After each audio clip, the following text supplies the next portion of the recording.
기도의 소명 한 절씩 교독하겠습니다. 그런즉 너희는 수소 7과 순양 7을 가지고 내 종 욥에게 가서 너희를 위하여 번제를 드리라. 내 종 욥이 너희를 위하여 기도할 것인즉 내가 그를 기쁘게 받으리니 너희가 우매한 만큼 너희에게 갚지 아니하리라. 이는 너희가 나를 가리켜 말한 것이 내 종 욥의 말같이 옳지 못함이라.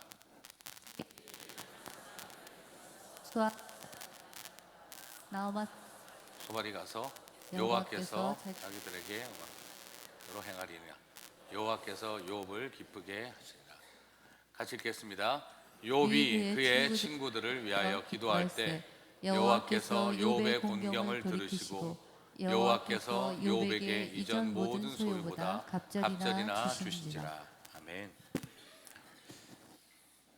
자, 소명이라고 하는 주제로 이제 6번째 설교를 오늘 하게 되었습니다.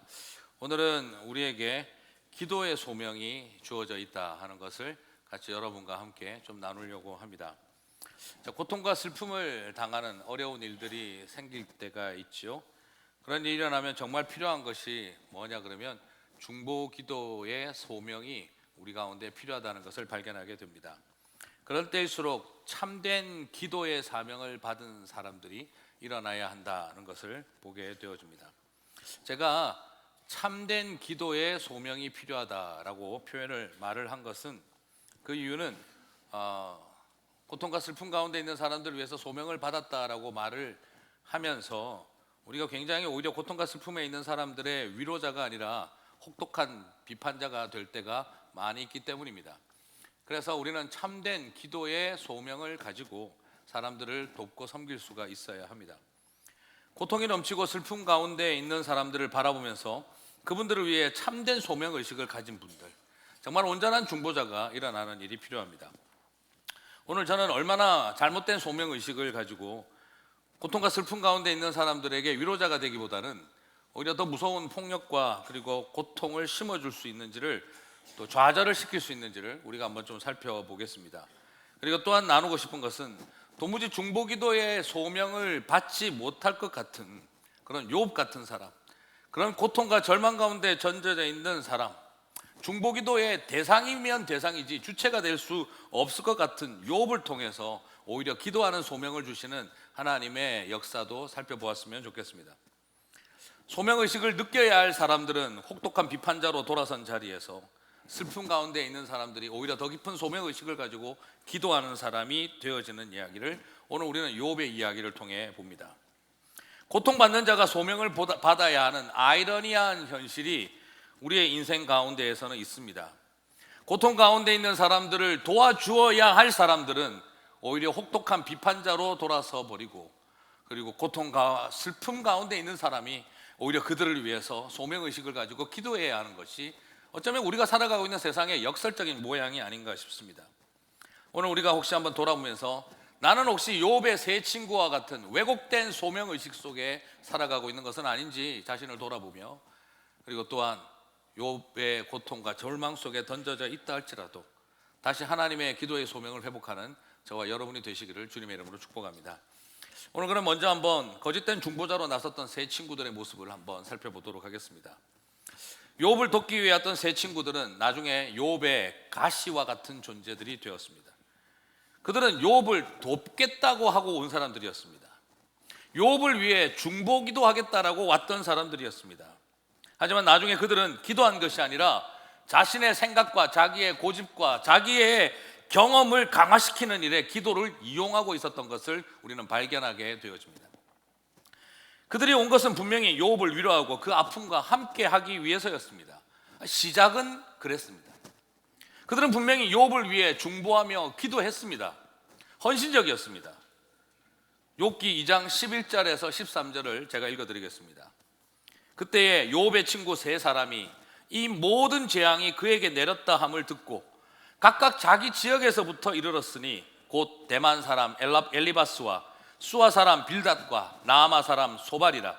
그들이 욥을 위문하고 위로하려 하여 서로 약속하고 오더니 눈을 들어 멀리 보매 그가 욥인 줄 알기 어렵게 되었으므로 그들이 일제히 소리질러 울며 각각 자기의 겉옷을 찢고 하늘을 향하여 티끌을 날리며 자기 머리에 뿌리고 밤낮 7일 동안 그와 함께 땅에 앉았으나 욥의 고통이 심함을 보므로 그에게 한마디도 말하는 사람이 없었더라.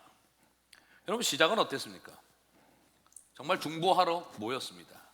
그 먼 곳에 욥의 재앙과 절망과 고통에 함께하기 위해서 멀리서 왔습니다. 그리고 그곳에 앉아서 그 욥의 몰골을 보면서 소리를 질러 울부짖었습니다. 죄를 뒤집어 쓰고 그 옆에 앉아 밤과 낮을 가리지 않고 7일 동안 욥과 함께 했습니다. 이만하면 대단한 친구들입니다. 그런데 이렇게 아름답게 모였던 이 사람들이 밤낮 7일이 지나고 난 다음부터는 어떤 사람들로 변했습니까? 욥기가 끝날 때까지 욥을 괴롭히기 시작했습니다. 한때 친구 아니었던 적이 있습니까? 한때 밤낮 7일 동안 같이 울어줬다고 다 끝까지 가는 사람은 아닌 것 같습니다. 오늘 여기서 그런 모습으로 달려왔던 이 사람은 아름다웠던 시간은 2장에서 딱 3절밖에 존재하지 않았습니다. 그 멀리서 와서 7일 동안 울었다. 7일 동안 좋은 친구였습니다. 욥기 전체에서 3, 9절 동안은 좋은 아름다운 중보자들이었습니다. 그러나 40장까지 도합 40장 분량은 옆구리에 가시 같은 존재들이 되었습니다. 오늘 우리는 여기에서 바라보면서 같이 중보하고 기도하고 위로하고 격려자가 되겠다라고 한 시간은 딱 3절, 그리고 40장만큼의 분량은 철저한 비방자와 혹독한 비판가로 돌아서고 말았던 것이죠. 사랑하는 성도 여러분, 기도하는 사람들이 또 돕겠다고 하는 소명의식을 가진 사람들이 주의해야 할 것이 있는데요, 너무나 쉽게 이 모든 것이 네 죄 때문이다 라고 판단하고 평가하는 일입니다. 내가 너를 위해서 7일 동안 밤낮 금식하고 기도했다가 중요하지 않습니다. 내가 너를 위해서 얼마나 울었느냐가 중요한 것이 아니라 우리가 가지고 있는 생각으로 사람을 판단하고 평가하기 시작을 할 때 그것이 무서운 것입니다. 여러분, 동기도 좋았습니다. 7일 동안은 아름다웠습니다. 그러나 그들이 아름다웠던 분량은 성경에서 딱 3절밖에 없고 그들이 고통스럽게 만들었던 분량은 40장의 분량이었습니다. 사랑하는 성도 여러분, 우리는 너무나 쉽게 내가 기도하는 사람이고 내가 오랫동안 신앙생활을 해온 믿음의 사람이기 때문에 너에게 일어난 일이 어디에서 문제가 있었는지 분석하고 판단하고 평가해 주마 하는 일에 내 자신이 꼭 무슨 전권을 가진 것처럼 오해하고 착각하는 실수를 할 수가 있습니다. 멀리서 한 마음으로 모였던 사람들입니다. 같이 죄를 뒤집어 쓰고 말없이 그 자리를 지켜주었던 사람들입니다. 모두가 죽고 모든 것이 망하고 온몸에 병이, 즉 피부병으로 온몸을 가려움으로 기왓장으로 긁고 있는 자리에 그래도 옆자리에 함께 있어준 친구였습니다. 내가 제일 힘들 때 찾아온 사람들이었습니다. 그러나 그 이후로는 끝까지 괴롭혔던, 하나님을 이용하여 정죄했던 사람들이 되고 말았습니다. 여러분, 결국 욥을 무너지게 만들고 더 고통스럽게 만든 것은 사탄이었을까요? 믿음의 친구들이었을까요? 욥의 고난은, 우리는 그냥 욥기를 보면 욥의 고난은 사탄 때문이다. 욥을 다시 읽어보면 욥의 고난은 사탄 때문입니까? 믿음의 친구들 때문입니까? 이 세상에 1차 가해자가 무서운 게 아니라 2차 가해자가 더 무섭습니다. 잘못을 저지른 사람보다 그것을 바라보고 해석하는 사람들이 더 사람을 고통스럽게 만들어갑니다. 오늘 사탄이 준 파괴와 죽음과 질병보다도 욥을 끝까지 괴롭힌 것은 믿음의 동력자였던 세 친구들이었습니다. 외부의 사탄보다 더 잔인한 사람이 내부의 믿음의 친구들일 수 있다는 걸 욥기는 우리들에게 보여주고 있습니다. 7명의 아들과 3명의 딸을 잃었습니다. 10명의 자녀를 잃고 고통 가운데 있는 욥에게 가장 말로 잔인했던 사람들은 기도하는 사람들이었고 신학을 공부한 사람들이었고 간증이 많은 사람들이었고 하나님의 특별한 계시를 받던 영적으로 민감한 사람들이었습니다.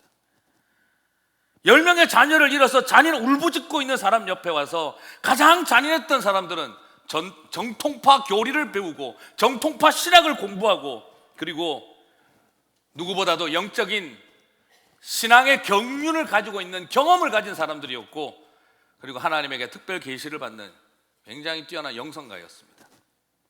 자신의 경험을 앞세워서 자신의 경험이, 그 풍성한 경험이 고통 가운데 있는 사람을 살리지를 못하고 그 풍성한 경험이 사람을 더 고통스럽게 만들었습니다. 그렇게 열심히 배운 정통파 신학과 교리가 사람을 살리는 것이 아니라 10명의 자녀를 잃고 전 재산을 날리고 온몸에 병에 걸려서 신음하고 있는 사람에게 그 정통파 교리와 신학은 살리는 역할을 한 게 아니라 2번 죽이는 일을 시작을 했습니다.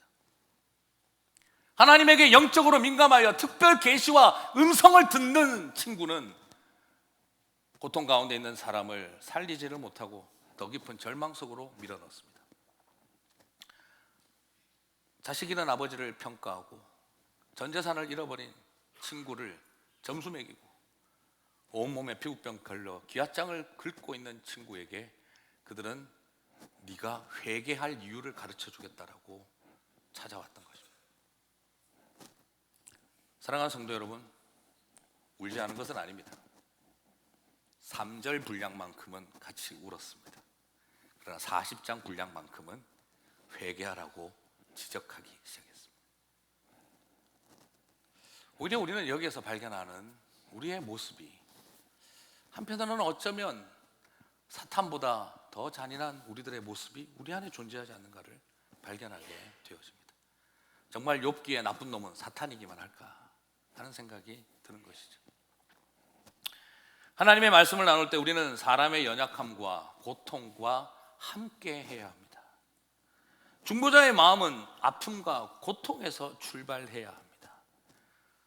정통파 교리와 정통파 신학과 나의 오랜 경험과 경륜에 그리고 내가 받은 특별 계시의 영적 민감함으로 네가 뭘 잘못했는지를 찾아주겠다라고 하는 연구와 분석이 회개시키려고 하는 능력이 필요한 것이 아니라 같이 아파하고 공감해주는 그 마음이 참된 소명입니다.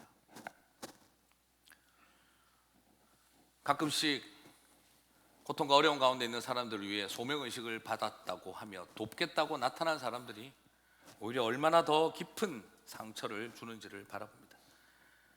어쩌면 오늘날 우리 이민교회와 한국교회는 이 시대에 피눈물을 흘리는 고통받는 사람들을 향해 새 친구처럼 하고 있는 것은 아닌지 모르겠습니다. 하나님은 우리를 향해 분석 탐지기를 쓰고 계시는 분이 아니라 하나님은 우리를 향해 아픔 탐지기를 사용하시는 분입니다. 그들의 아픔과 슬픔이 무엇인지 슬픔 탐지기를 사용하시는 분입니다. 그러나 우리는 끊임없이 어느 틈에 내가 가지고 있는 나의 탁월한 능력을 가지고 사람을 판단하는 일에 앞서 있는 것은 아닌지 모르겠다는 생각을 해봅니다. 사랑하는 성도 여러분, 정말 이 세 친구가 기도하는 사람이었고 신학을 공부한 사람이었고 영적으로 민감한 사람이었고 풍성한 경험을 가진 사람이었다고 한다면 머리를 써야 하는 것이 아니라 가슴을 써야 했습니다. 10명의 자식을 잃고 울부짖고 있는 욥에게는 비평과 분석이 필요한 것이 아니라 함께 우는 친구가 필요했던 것입니다. 욥기 5장 27절을 보면 친구들의 마음가짐을 봅니다. 볼지어다 우리가 연구한 바가 이와 같으니 너는 들어보라. 그러면 네가 알리라. 10명의 자식을 잃은 아버지에게 그들은 찾아와서 연구 분석 결과를 가르쳐 주겠다라고 말하고 있습니다. 온몸에 피부병이 돌라 기와장에 긁고 있는 형제에게 찾아와서 우리가 연구해봤더니 너에게 일어난 이 고통이 다 너의 죄 때문이라는 걸 발견했다. 회개할 게 없는지 돌아보라. 이 말을 하기 위해서 온 것이 이분들의 연구였습니다. 지금 욥은 머리 써줄 사람이 필요한 것이 아니라 분석해주는 사람이 필요한 것이 아니라 같은 가슴으로 아파하며 울어줄 사람이, 마음을 써줄 사람이 필요했던 것입니다. 어쩌면 오늘날 우리가 빠져있는 깊은 함정이 바로 연구하는 자리에서 슬픔을 연구하려고 하는 사람들, 고통을 연구하려고 하는 사람들, 그가 하나님을 원망하고 울부짖는 말을 들으면서 신학적으로 틀렸다 그렇게 하면 우리는 이런 것을 지금 혹시 하고 있는 것은 아닌지 모르겠다는 생각이 듭니다. 왜 가슴이 필요한 자리에 왜 우리는 머리를 쓰려고 하는 것일까? 하나님은 우리를 고통 가운데 있는 사람들을 위해 중보자로 보내셨습니다. 우리를 심판자로 보내시고 우리를 점수 매기는 심판으로 보내신 것이 아니라 슬픔 가운데 있는 사람들과 하나님 사이를 이간질 시키려고 보낸 것이 아니라 사람들의 슬픔과 고통에 대해 좀 더 너그러운 마음으로 그 자리에 함께 울부짖는 사람으로 가라고 우리를 보내주셨습니다. 연구하고 분석하라고 보내신 것이 아니라 아파하고 울부짖으라고 보내주셨다는 뜻입니다. 이런 세 친구를 향해 하나님은 욥이 너희를 위해 중보기도할 것이라고 도전을 해줍니다. 참 놀랍습니다. 하나님은 오히려 이런 상황에서요, 이 문제를 해결해가는 다음 단계로 욥에게 소명의식을 심어주고 있어요. 이 역설적인 상황을 어떻게 해야 될지 제가 잘 모르겠습니다. 정말 중보해줘야 될 사람은 혹독한 비평가로 돌아섰고, 그러나 기도할 수 없을 것 같은 욥에게는 너의 2차 가해자들을 위해서 기도하라고 시키고 있는 거예요. 저는 이 본문을 보면서 참 여러 생각이 났습니다. 세 친구는 중보자가 되는 일에 실패했지만 절대 중보자가 될 수 없을 것 같은 욥에게 너의 그 세 친구들을 위해서 중보하여 기도하라고 하나님이 부탁하고 있는 것입니다. 참 역설적입니다. 여러분, 세상에 중보자는요, 고통을 모르는 사람이 중보자가 되는 게 아니라 고통의 당사자가 소명의식을 가지고 중보자가 되는 것입니다.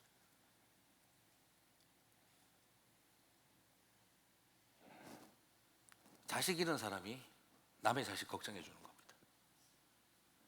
자식 잃지 않은 사람은 우리 아무것도 안 하는데 자식 잃은 사람들이 남의 자식들을 위해서 기도하고 울부짖는 거예요. 이게 오늘 욥에게서 발견하는 소명입니다. 병 안 걸린 사람이 중보하는 게 아니라 병 걸려서 기왓장을 벅벅 긁고 있는 사람이 딴 사람이 위해서 기도하는 것입니다. 오늘 우리는 여기에서 하나님의 고통받는 사람에게 주시는 이 소명을 발견합니다. 8절을 보니 내 종 욥이 너희를 위하여 기도할 것이죠. 내 종 욥이 너희를 위하여 기도할 것이죠. 10절을 봅니다. 욥이 그의 친구들을 위하여 기도할 때에 하나님의 말씀, 하나님의 기대대로 욥은 그 말씀에 반응했습니다. 욥이 그 친구들을 위하여 기도하리니.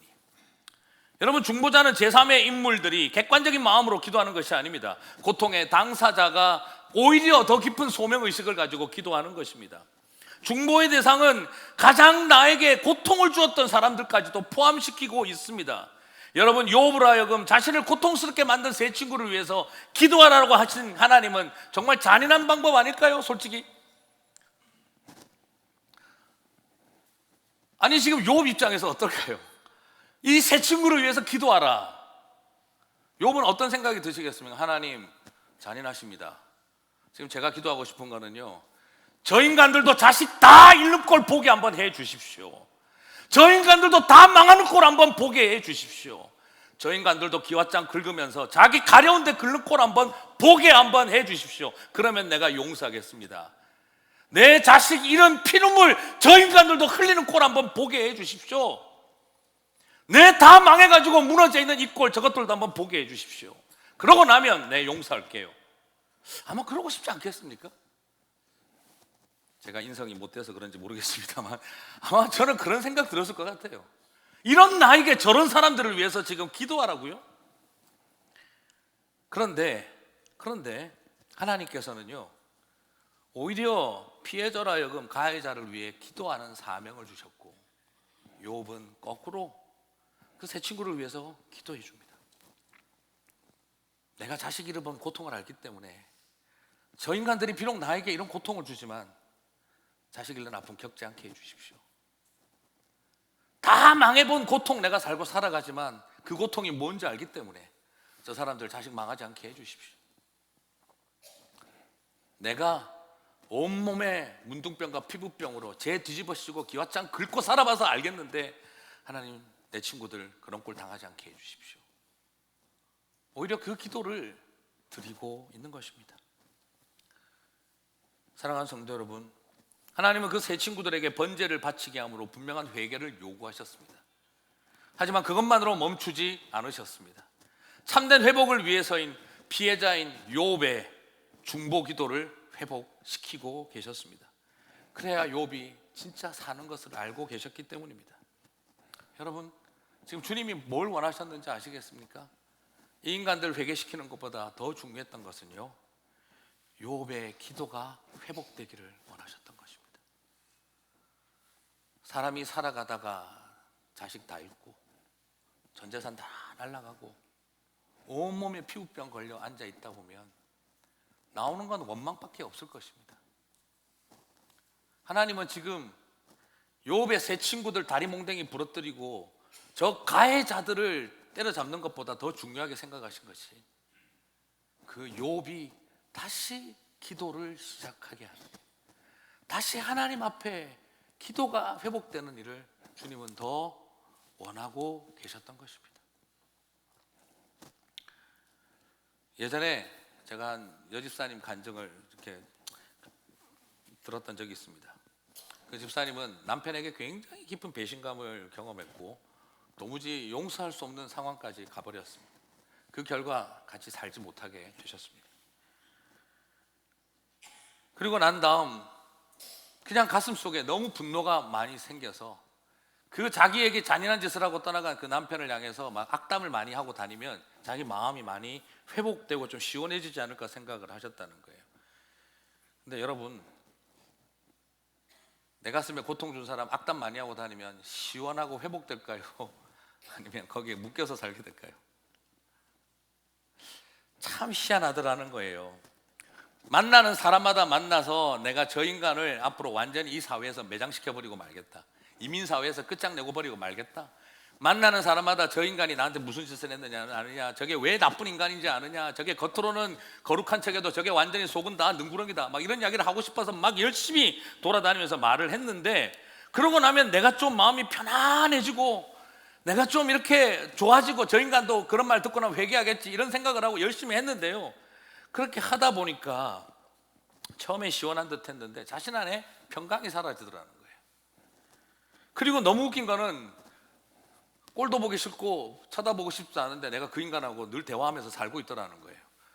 그리고 또 욕을 하다 보니까 막 악담을 하다 보니까 재밌더래요. 처음에는 말도 늘고, 그리고 조그마한 사실도 크게 설명할 수 있는 능력도 생기고 막 그러면서 뭐 좋았던 것도 다 의도가 음중했던 인간이고 막 그렇게 설명하니까 재미가 있더래요. 근데 나중에 되니까 내 가슴이 황폐해지더라는 거예요.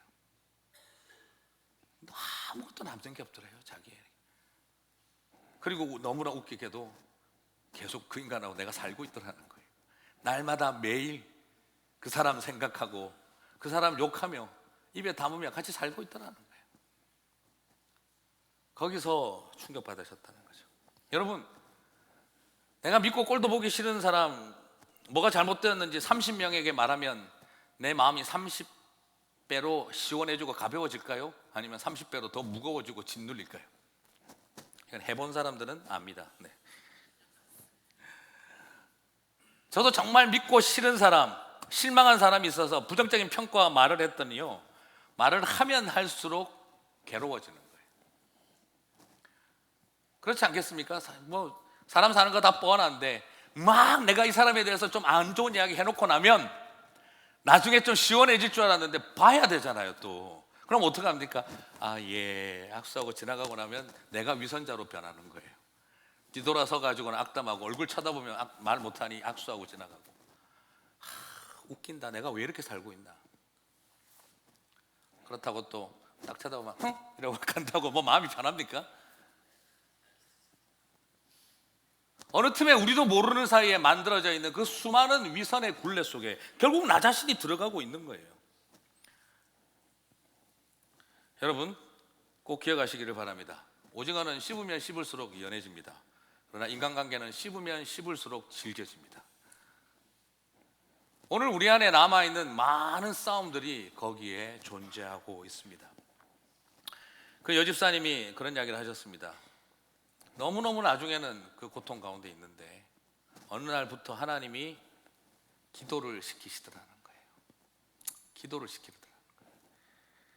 내가 그 인간을 위해서 악담은 했지 기도는 못할 거라고 생각했는데 기도를 시키시기 시작을 하자 많은 것이 달라지더라는 것입니다. 그 기도를 하면서부터 가슴속에 평강이 밀려 들어오고, 그 사람을 위해서 기도하면 내가 더 고통스러울 줄 알았는데 내가 더 회복이 되더라는 것입니다. 그리고 난 다음 악담을 할 때는 내가 데리고 살았는데, 내 마음에 데리고 살았는데 기도하기 시작하자 올려드려버린 게 되더라는 거죠. 악담을 하고 있으니 내가 옆에 끼고 살고 있는 게 되더라는 거예요. 근데 기도하기 시작하자 올려드린 게 되더라는 거죠. 그리고 나서 하나님께서 내 영혼을 자유하게 하셨구나.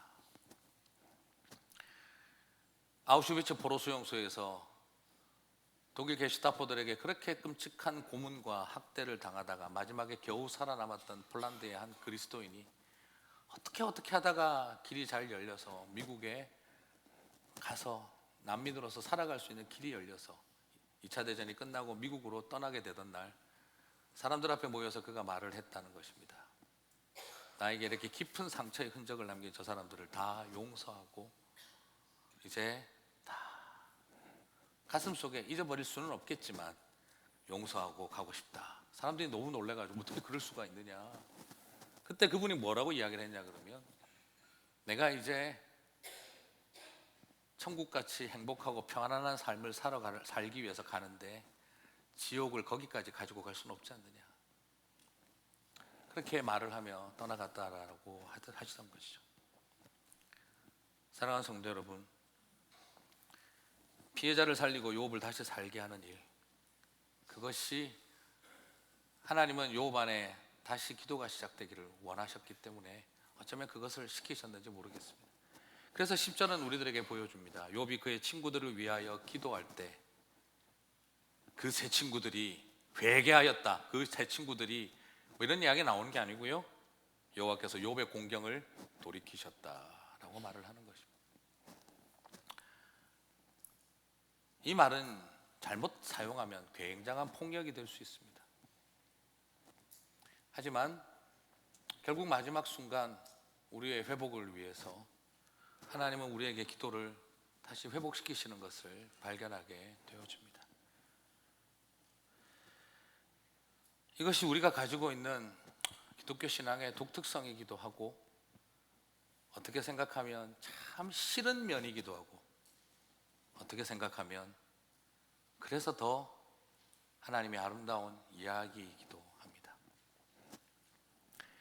구약에서 기도는 주로 향기로 묘사가 됩니다. 여러분, 내 기도가 분향단의 향기처럼 된다는 말은 무엇을 말할까요? 기도가 향기가 되기 위해서는 숯불에 타서 불타 없어져야 합니다. 기도가 아름다운 향기가 되기 위해서는 그 숯구덩이에 재료가 들어가야 하는 것입니다. 하나님은 우리에게 뜨거운 기도를 원하고 계신 게 아니라 숯불 속에 던져진 기도를 원하고 계십니다. 불구덩이 속에 들어가 버린 기도를 주님은 원하고 계십니다. 내가 살아서 판단하고 비판하고 그럴 때의 기도가 온전하게 드려지는 것이 아니라 내가 불타버리기 시작할 때 그 기도가 향기가 되어진다는 말과 같은 말입니다. 기도가 향기가 된다는 말은 내가 바로 죽어 드려지는 자리에서 기도가 향기가 되어진다라는 말입니다. 내가 살아있는 한 기도는 향기가 될 수 없습니다. 내가 죽을 때 기도는 향기가 되는 것입니다. 이것이 바로 기도가 향기가 된다는 말과 같은 말입니다. 기도는 말을 드리는 것이 아니라 나를 드리는 것이 기도입니다. 예수님을 한번 생각해 보십시오. 예수님은 십자가에 우리의 중보자가 되어 주셨습니다. 그분은 우리를 향한 구원의 향기가 되어 주셨습니다. 예수님은 우리를 향해서 기도의 향기로 올려드려 주셨습니다. 그 말은 무엇을 뜻합니까? 십자가에서 죽기까지 우리를 사랑하셨다는 말입니다. 당신을 불태우셨다는 말과 같은 말인 것입니다. 사랑하는 성도 여러분, 예수님의 중보기도는 바로 십자가로 이어질 수밖에 없었고 당신을 향한 자기의 희생으로 이어질 수밖에 없었습니다. 십자가에서 예수님은 우리를 향해서 저것들을 회개시키십시오 라고 말하지 않았습니다. 저들을 용서하옵소서. 예수님은 십자가에서 내 저것들이 회개하고 금식하는 걸 봐야 내가 용서하겠습니다 말하지도 않으셨습니다. 그리고 그냥 저들을 용서하시옵소서. 그리고 저와 여러분을 향해서 죽어주셨습니다. 예수님의 중보는 어떤 개선의 가능성을 가진 인간을 향해서 베풀어준 혜택이 아니라 전적 부패로 가득한 저와 여러분을 향한 은혜였습니다.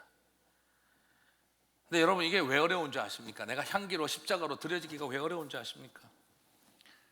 십자가에서 내가 죽어야, 내가 중보해야 될 대상들이요, 솔직히 말해서 죄인들이기만 하면은 할 수 있어요. 근데요, 속은 시커먼 죄인들인데 겉은 다 의인 행세하고 있기 때문에 못하는 거예요. 여러분 어떠시겠습니까? 내가 큰 마음 먹고 내가 정말 한번 용서해 보려고 딱 하고 있는데 와가지고 나는 겉이나 속이나 시커먼 죄인입니다. 그러고 있으면 오케이, 대신 죽어줄 수 있겠다 생각이 들 수도 있어요. 근데 대신 죽어주려고 큰 마음 먹었는데 딱 만났더니 속은 시커먼 녀석이 하얀 옷 입고 와가지고 나 요즘 믿음 생활 잘하고 있어. 그러면 죽어주고 싶은 게 아니라 죽여버리고 싶을 거예요. 이걸 어떻게 죽여버리나 싶을 거예요. 우리가 왜 어려운지 아십니까? 왜 우리가 못 죽어주고, 왜 우리가 향기가 되어줄 수 없고, 왜 우리가 십자가에 올라갈 수 없는지 아십니까? 겉도 속도 시커먼 죄인이면 해줄 수 있어요. 그런데 어려운 게 딱 부딪힙니다. 속 시커먼 거 내가 알고 있는데 천하의 의인처럼 구니까 도저히 못 죽어주겠어요. 그래서 우리가 어렵습니다. 사랑하는 성도 여러분, 그러나 우리 주님께서 꼭 기억하셨으면 좋겠습니다. 저와 여러분은 겉과 속도 시커먼 죄인들이 아니었습니다. 나도 속이 시커매면서 겉은 하얀 것처럼 했던 위선자였다는 것입니다. 주님이 나 같은 위선자는 용서하기를 원하면서 저런 위선자는 용서하지 못하게 해달라고 한다면 unfair한 것입니다. 사랑하는 성도 여러분, 오늘 우리에게 가장 어려운 것은 이렇게 생각하시면 좋겠습니다.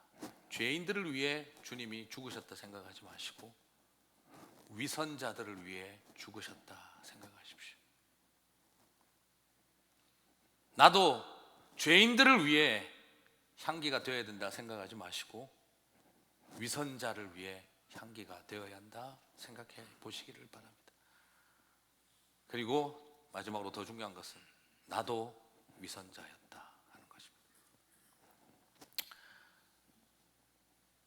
때로는 마음에 그런 싸움이 있습니다.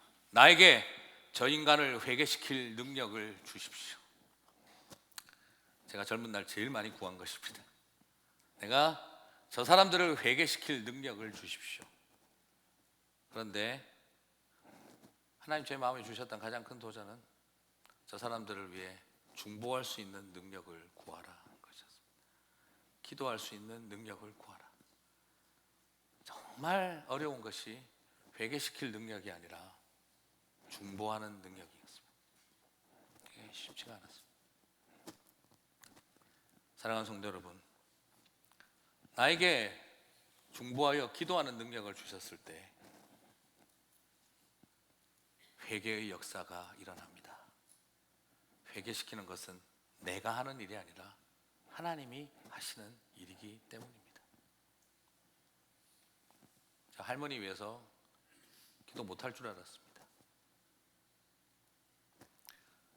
다른 가족들 위해서 저는 기도 못할 줄 알았습니다. 회개시키고 싶었습니다. 내 손으로 회개시키고 싶었습니다. 근데 그것은 내가 할 일이 아니었습니다. 그거 인정하는 게 죽을 것만큼 괴로웠습니다. 하지만 하나님 저에게 주셨던 것은 기도하는 능력으로 함께 해주셨던 것을 기억합니다. 오늘 우리 시대를 말씀을 맺겠습니다. 시대를 살아보면서 저는 이런 생각을 해봅니다. 우리가 얼마나 정통 교리와 정통 신학의 이름으로 사람을 죽여놓을 수 있는 존재인지를 바라봅니다. 그처럼 지적인 친구, 그처럼 신학적인 사고를 하는 사람이 그 정통파 신학과 교리를 가지고 얼마나 다 망하고 10명 자식 죽고 온몸에 문둥병으로 고통받고 있는 사람을 2번 죽여놓을 수 있는지도 보았습니다.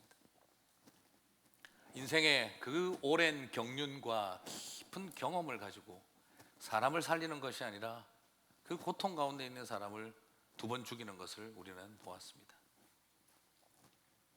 하나님에게 특별한 계시를 받는 영적인 민감함을 가진 친구가 그 탁월한 영성과 특별 계시를 받는 능력을 가지고 고통 가운데 있는, 슬픔 가운데 있는 욥을 2번 죽이는 것을 우리는 보았습니다.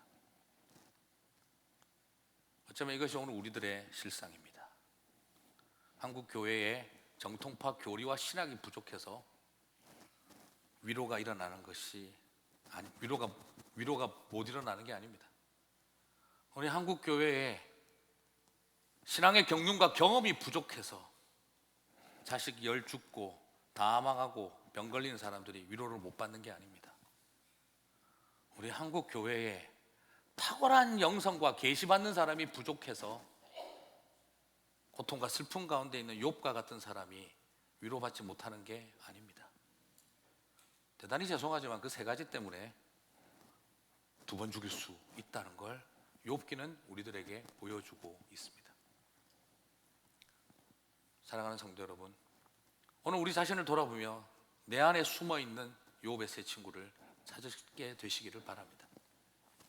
그리고 또한 오늘 우리에게 다가오셔서 욥과 같은 나에게 잔인한 것이 아니라 나는 저들의 회개소리만큼이나 너의 기도가 회복되기를 원하신다 하시는 주님의 음성 앞에 여러분이 서게 되시기를 바랍니다. 이 땅을 살아가면서 이런 기도의 소명이 넘쳐 흘렀으면 좋겠습니다. 우리 교회의 기도의 소명이 다시 흘러넘쳤으면 좋겠습니다. 지난번 투표 이후에 장로님들과 목회자들이 1달 동안 매일마다 새벽기도 같이 하자고 부탁을 드렸습니다. 이번 상황에 대해 이런 것에 대해서 인간적인 분석과 계획을 세우는 것보다, 연구를 시작하는 것보다 1달 동안 우리가 먼저 엎드리고 기도했으면 좋겠다라고 말씀을 드렸습니다. 그 아픔과 고통 속에 매일 기도하며 같이 동참했으면 좋겠다라고 말씀을 드리고 같이 함께 기도하고 있습니다. 기도하며 연합을 이루고 기도하며 음성에 귀 기울이고 뭔가 보여주기 위함이 아니라 우리가 기도로 하나 되지 않고서는, 마음을 함께 모아가지 않고서는 무슨 길이 있겠습니까? 같이 함께 기도하고 있습니다. 최근에 놀라고 감사한 것은 그러다 보니까 하나님 정말 기뻐하시는구나 하는 걸 발견합니다. 왜냐하면 영적 전쟁이 장난이 아닙니다. 부러지고 찢어지고 다치시고 막 상할 일들이 막 생깁니다. 저도 지금 미국 가서 처음으로 알러지가 자꾸 생겨가지고 지금 장난이 아닙니다. 하나님께서 기뻐하시는 일이 시작되었나 보다 하는 생각을 해봅니다.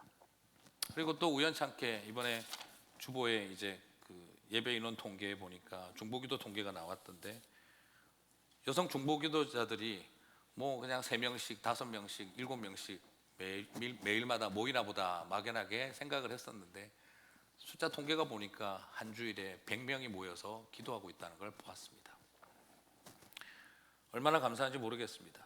커피 브레이크도 많은 성도들이 모여서 말씀 앞에 서고 기도하고 있고, 주중에 보이지 않는 자리에서 많은 성도들이 자신에게 주어져 있는 몫들을 감당하고 있구나 하는 생각을 해봅니다.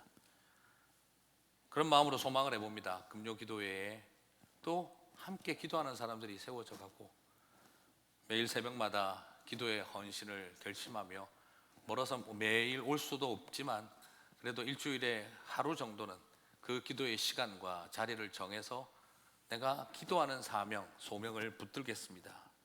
욥의 세 친구와 같은 기도의 사명이 아닌 온전한 기도의 소명을 붙들고 싶습니다 하는 분들이 일어났으면 좋겠습니다. 토요일 새벽은 자녀들과 다음 세대들을 위한 기도로 모이고 있습니다. 아직 부모님들이 많이 오지는 않습니다만 많은 분들이 와서 같이 기도했으면 좋겠습니다.